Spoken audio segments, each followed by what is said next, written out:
This is how you are going to enter your winter arc to both look and feel the best by the time New Year's comes around. We have 90 days. First, we got no phones immediately after waking up. In the morning, your mind's like an empty cup, so whatever you choose to pour into it sets the tone for the day. Meaning, if you're scrolling through brain rot, negative news, messages from unwanted people, that's just gonna put you in a bad mood first thing in the morning, likely to carry out throughout the day. Leads me to point 2, I like to start off my morning stretching and drinking a warm cup of water. It's important that it's warm. Gonna help you with your body circulation and temperature, which is especially important for women because when our body gets cold, our digestion slows down, and that's when we're gonna start feeling bloated and just crappy. Third, invest in at least one set of cute loungewear or sleepwear. I don't know if it's just me, but it's so easy to fall into winter depression, especially because the sun sets at like 5 p.m. So some days you literally go to work, school, or you have some errands, and then it's literally dark outside, which is why it's so important to try to romanticize your day and have some kind of routine where you pamper yourself. And for me recently, it's been wearing cute PJs. The act of just taking a hot steamy shower, changing into cute PJs, and doing your night ritual is so therapeutic.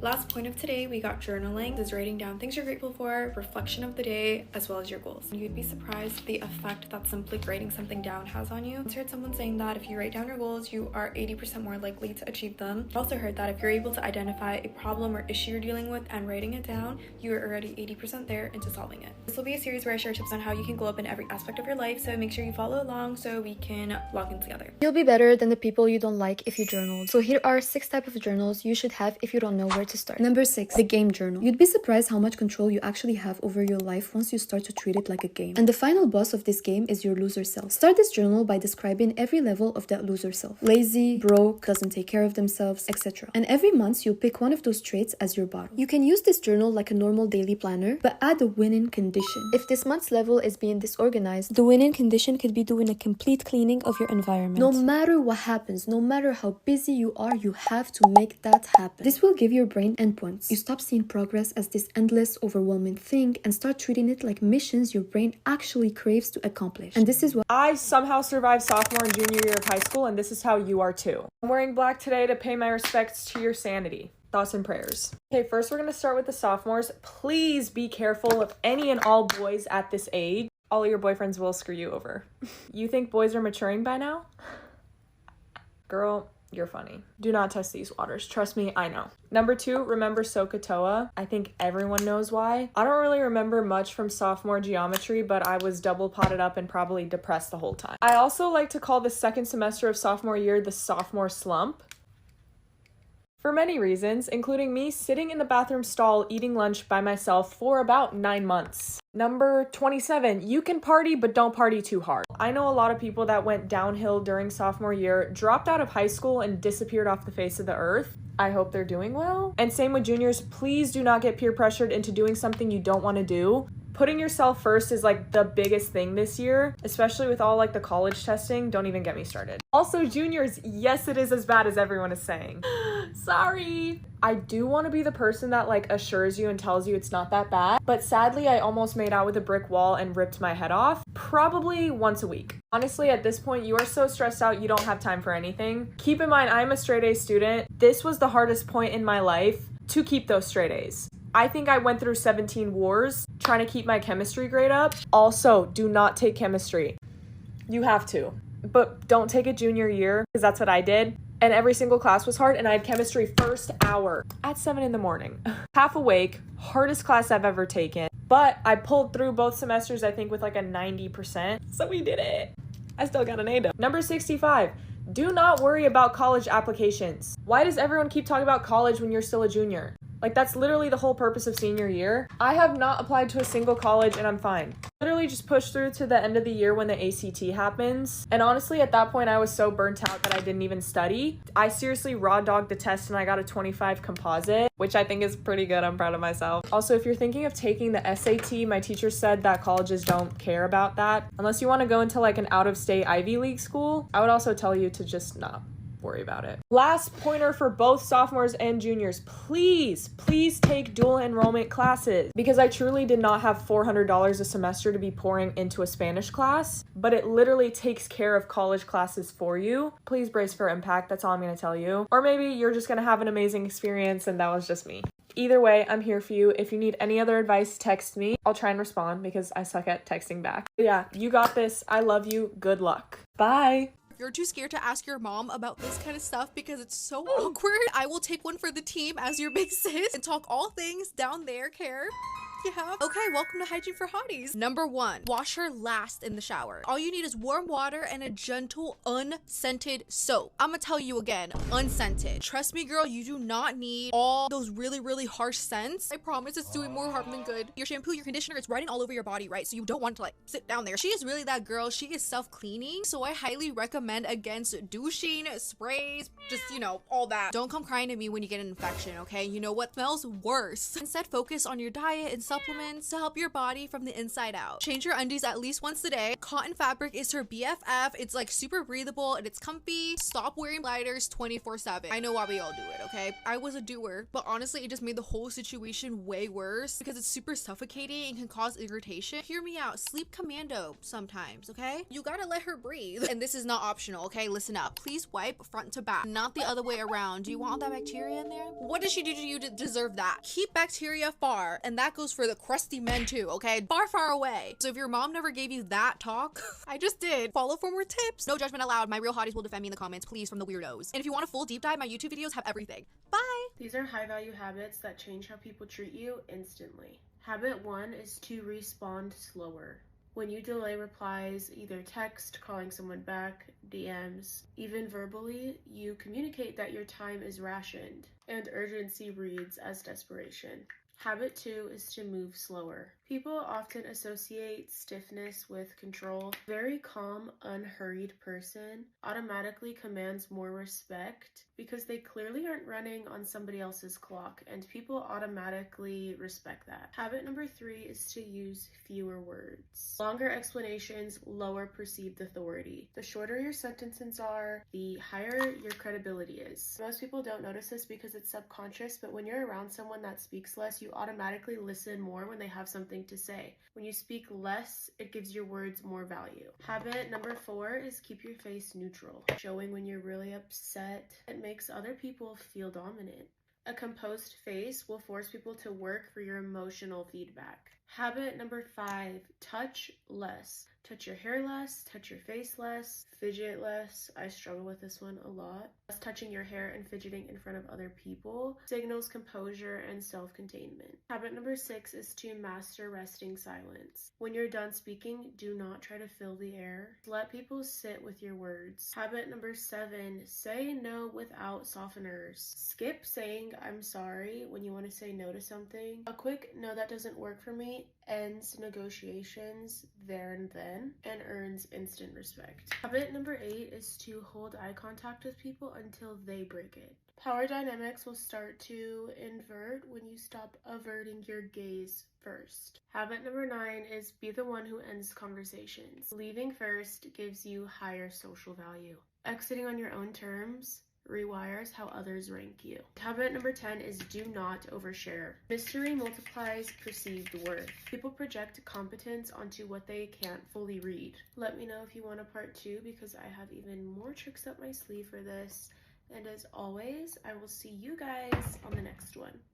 Good luck. Let me change your perspective. Mel Robbins said, and I quote, "You could either be comfortable or you could grow. You don't get both." And when you hear it like that, it makes sense. If it feels uncomfortable, it's not because you're on the wrong path. It's because you're stretching into something you've never done before. Growth isn't supposed to feel cozy. It's supposed to feel like your old self and your new self are meeting for the first time. Within the next 24 hours, I want to glow up and look like the hottest version of myself. So today we're doing my classic, in-depth, budget-friendly, at-home glow up. There's no better feeling than taking out your slick back at the end of a very long day. And obviously, every good glow up starts with a full hair care routine. I'm starting off by exfoliating my scalp with this brush that takes off all of your dead skin. This is going to make sure our rosemary and scalp oil fully penetrate into our hair. I massage that through and then add a hydrating oil for my ends. I know it seems like a lot of work, but after we put in our oils, we're going to stimulate our scalp one more time. Let it sit for 20 minutes, and I promise your hair is going to be so shiny and grow so much faster. Next, we're going to take the best everything shower we've ever taken. We're gonna shave, exfoliate, wash our hair 3 times, and add a deep conditioner. Nobody wants yellow teeth, so next we're gonna put on our white strips. For my girls with acne prone skin, make sure you're washing your face outside of the shower. Otherwise, you might have conditioner residue on your face. Also, my makeup lays so much better when I dermaplane and pluck my eyebrows. So obviously, that's what we're doing next. And then to make sure we don't break out from the dermaplaning, we're gonna do really good skincare. I'm using my favorite moisturizer and the only under eye cream that has instantly brightened my under eyes. And if you want long, healthy brows and lashes, make sure to go in with some castor oil after you put on your lash serum. And then of course we're putting on some eye patches for the extra effect. At this point I'm literally exhausted. It feels like I just ran a marathon, but I'm gonna do a super speedy blowout. We don't want to reverse all the hair care we just put in, so make sure you use heat protectant. This literally takes me like 15 to 20 minutes. Take off those eye patches, and last but not least, we're gonna put on our overnight face mask. If you want to wake up as the most beautiful version of yourself, this is the routine for you. Your skin will be glowy, your hair will be shiny, and you are gonna wake up feeling amazing. 10 free things you can do to glow up coming from someone that glowed the F up. Number 1, drink green tea every day. It not only depuffs your face, it also boosts your metabolism and regulates sebum production. Number 2, take a selfie from your back camera and see which side of your face is bigger. This is mostly caused by unconsciously chewing more on one side. Now you know, start consciously chewing on the other side more. This is going to make your face more symmetrical. Number 3, we all know that it is the best for our skin if we sleep on our back, but if you just hate it and can't sleep, at least switch side you sleep on to prevent asymmetrical face. Number 4, brush your hair with a massage brush or a gua sha every day. This is going to stimulate hair growth. Make sure you don't use a normal comb, it's going to damage your hair. It's best to use something like this. Number 5, look at your parents' skin and see what's their most prominent aging sign. And these are the things you're going to focus on preventing when skincaring. Everybody ages differently and 80% of it is genetics. Prevention is always much easier than fix. Number 6, if you feel like sometimes the color of your makeup just doesn't look cohesive and looks dirty, do your blush before your eyes and lips to prevent that. Blush is the biggest surface of color on our face, and it's much easier to match the color of eyes and lips with the blush than the opposite. This tip has completely leveled up my makeup cohesiveness. Number 7, after your skincare, use the remaining on your body. Don't waste it. Use toner pads to wipe your body and fold up your sheet mask and put it on your neck. Number 8, make sure you remove your makeup properly. Go in your hairline to cleanse your face and use a cotton stick to ensure all the mascara are wiped off. I used to not care as much and it caused severe hyperpigmentation around my eyes. Number 9, you don't need to work out every day, but just allocate 2 minutes before bed to stretch. It's very small, but it's going to make a huge difference in your posture long term. Lastly, if you have hyperpigmentation around your lips, make sure you're brushing your teeth before washing your face. Toothpaste residues can cause inflammation and breakout, leading to hyperpigmentation. I have so much more tips like this. Let me know if you guys want to part. I know your school workload is probably piling up and classes are getting a little bit harder now, at least that's the way it is for me. So if you don't want your GPA to start sweating, here are some evil study tips that are actually so smart it's unfair. Number 1, the 5-minute pre-game. Exactly 5 minutes before you're about to jump into a serious study session, skim everything that you're about to study. Only look at the headings, the bolded terms, and the diagrams. Do not try to understand anything. I think of this as using primer in your makeup routine. It kind of primes your brain and gives it a table of contents to file the information under. So when you're actually studying, it feels like filling the blanks because you feel like, wait, I've seen this somewhere before. It's very familiar, instead of building everything from scratch. Number 2 is actually kind of insane. Think of yourself as a princess when you're studying. This one is the one that I use all the freaking time. When I study and try to lock in, I don't just sit in front of my desk. I sit up straight like a princess, basically waiting to be painted in a royal portrait. So this means that you actually have to watch your posture. You don't just go like this the whole time. No, you sit up straight, chin up, seriously busy with your notes. And you're actually like writing down, you're actually doing your homework when you're doing this. And here is the insane part. Pretend like the royal court is watching you. Everybody else is a peasant and only you are a princess. So every time you start slouching or start scrolling on TikTok, you hear peasant whispering in your ears. She's lost her grace. She's not elegant. She's not the country's pride. No. Really just don't care about how crazy this sounds because every time I use this method, I actually lock in for hours. I'm not even kidding. If you act like a pretty, unbothered, composed princess, your brain will actually genuinely think that you are. And suddenly you're so nonchalant and mysteriously motivated, like you've always been. And it's so helpful. I know some of you really like making study guides or flashcards for exam. Use a slightly hard to read font, like Comic Sans, like Bodoni MT, something that's like kind of niche, not like Times New Roman or anything. And what this does for you is that your brain has to actively decode these letters. It actually creates stronger cognitive imprint and significantly improves retention compared to the easier read fonts like Arial or Times New Roman. As your brain is like initially so confused, like what is this, what the heck, what does this even say? It actually remembers it better. And this is the key, honestly. If you want to remember anything at all, you have to bully your brain first. Alright, hopefully these tips can help you lock in for the upcoming exam or whatever studying sessions you have coming up. Follow me for more study tips. 5 tips that completely changed my life. If you're someone who's needing a mindset reset, this video is for you. First thing I started doing was stop comparing myself with other people. With this, I'm not trying to say you shouldn't get inspiration. I myself get inspiration from other people, but I do not compare myself with them. Since I am a different person, I work differently and I can never be like them. And once you get that straight into your mind, you will completely change in a good way. Because you're gonna finally start knowing who you are and you're gonna be yourself, and that's the best thing you can be. The second thing I started doing was setting boundaries. I used to be such a huge people pleaser. I thought that in order to make other people happy, I had to lower myself so they could feel happy, but that is just wrong. And once you start setting your boundaries, people might not like it at first, but they will respect you. Third thing I started doing was invest in my mind. There are two YouTubers that helped me a lot growing my mindset, which are Layla Hormozi and of course the Wizard Liz.